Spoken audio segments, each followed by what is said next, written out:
This video is all about a tip, a trick, and a strategy. 3 all in one. So let's get started. The trick: picking a tile up from the wall. Use your index finger and thumb on the bottom. This way, no one can see the tile at all. Which then leads us to the strategy.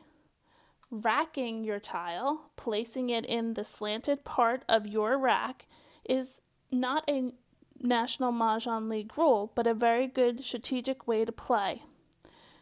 Placing your tile in the slanted part of your rack is not tapping, not clicking, but racking as placing it in the rack and releasing your hand.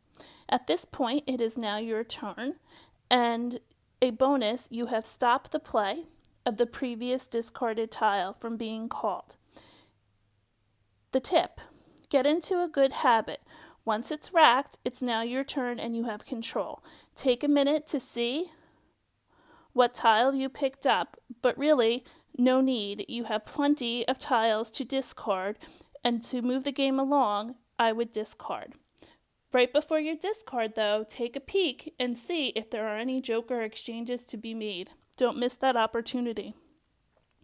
Remember, pick, rack, exchange, discard. 8 dot. Give this tip, trick, and strategy a try at your next Mahjong game. Like and subscribe to see more tips, tricks, and strategies for Mahjong. You can take lessons from me at Mah Jongg Class, or check me out on Facebook or my webpage, Mah Jongg Class. If you like this video, subscribe for